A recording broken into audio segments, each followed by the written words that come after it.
ఇక లావాదేవీల్లో కృష్ణా జిల్లా సహకార కేంద్ర బ్యాంకు ఏపీలో అగ్రస్థానంలో నిలిచిందని చైర్మన్ నెట్టెం రఘురాం తెలిపారు. కృష్ణా జిల్లా మచిలీపట్నం కేడీసీసీ బ్యాంకు సమావేశంలో పాల్గొన్న నెట్టెం రఘురాం 2025-26లో 12,469 కోట్ల బిజినెస్ చేసి కేడీసీసీ బ్యాంకు రాష్ట్రం ముందంజలో ఉందన్నారు. గత ఏడాది 2024-25లో 1,137 కోట్ల బిజినెస్ చేసి కేడీసీసీ 8,618 కోట్ల రుణాలు అందజేసింది. 131.39 కోట్ల లాభం ఆర్జించినట్లు అధికారులు తెలిపారు. సొసైటీలో జరిగే అక్రమాలు అరికడతామని, ఇందుకోసం ప్రత్యేక విజిలెన్స్ టీం ఏర్పాటు చేస్తామన్నారు. రెడ్డిగూడెం, వెల్లుటూరు, శ్రీలక్ష్మీపురం కొత్త బ్రాంచులకు ఏర్పాటుకు ఆర్బీఐ అనుమతి ఇచ్చిందని తెలిపారు. మొత్తం మీద గ్రోత్ అయితే దాదాపు 11% గ్రోత్ అనేది కనపడతా ఉంది.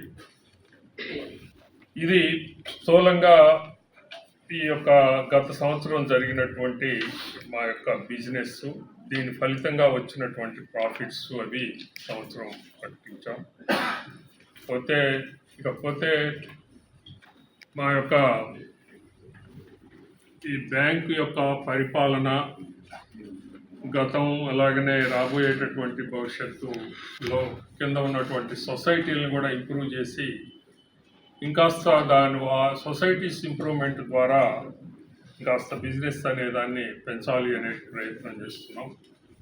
ఇటీవలనే మీ అందరికీ తెలుసు, ఇందులో ఈ యొక్క కమర్షియల్ బ్యాంక్స్ తరహాలోనే ఒక ప్రొఫెషనల్గా వీటిని తీర్చిదిద్దాలి అనేటటువంటి ప్రయత్నం చేశాం. అందులో భాగంగానే కంప్యూటరైజేషన్ అనేది కూడా పూర్తయింది. బ్యాంకు అలాగనే బ్రాంచెస్ వరకు కూడా అది ఫుల్ ఫ్లెడ్జ్డ్గా ఈ రోజున అన్ని కార్యకలాపాలు కూడా, అంటే ఉదాహరణకి యూపీఐ పేమెంట్స్ కానీ, నెఫ్ట్ కానీ, ఆర్టీజీఎస్ కానీ ఇలాంటివన్నీ కూడా జరిగిపోతూ ఉన్నాయి. అలాగనే కింద సొసైటీస్ వరకు కూడా వీటిని మరి ఆ యొక్క లింక్ చేయాలి అనేది ఇంకా చేయాల్సినటువంటి అవసరం ఉంది. అలాగనే సొసైటీస్ గతం కన్నా భిన్నంగా ఈ సొసైటీస్ యొక్క నిర్వహణలో అక్కడ ఒక నాణ్యతని పెంచాలి అనేటటువంటి ప్రయత్నం మేము చేస్తూ ఉన్నాం. కొత్తగా హెచ్ఆర్ పాలసీ ఒకటి తీసుకొని వచ్చి సొసైటీస్లో మరి ఉన్నటువంటి ఆ క్యాడర్ ఎలా ఉన్నది, క్యాడర్ స్ట్రెంగ్త్ ఎంత ఉండాలి, ఏ రకంగా సొసైటీస్ నిర్వహించబడతా ఉన్నాయి, అక్కడ బిజినెస్ ఏ సొసైటీ ఎంత బిజినెస్ చేస్తూ ఉంది, ఆయా బిజినెస్ని బట్టి అక్కడ ఎంతమంది స్టాఫ్ ఉండాలి ఏమిటి అనేది కూడా ఒక పాలసీగా తీసుకొని వచ్చి వాళ్ళకి ట్రాన్స్ఫర్స్ కూడా పెడదాము అనేటటువంటి ఒక పాలసీని తీసుకొని రాబోతూ ఉన్నాం.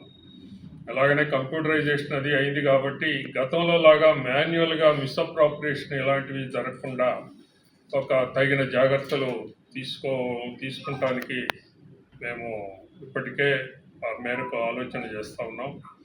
ఏదైతే ఇప్పటికి మిస్అప్రాపరేషన్ జరిగిందో వీటి మీద కఠినమైనటువంటి చర్యలు కూడా తీసుకుంటున్నాం. చాలామందిని ఇప్పటికే సస్పెండ్ చేయటం అనేది జరిగింది. చాలా సొసైటీల్లో ఇప్పటి వరకు జరిగినటువంటివి అన్నీ కూడా మేము శోధించి ఆ యొక్క ఎక్కడెక్కడైతే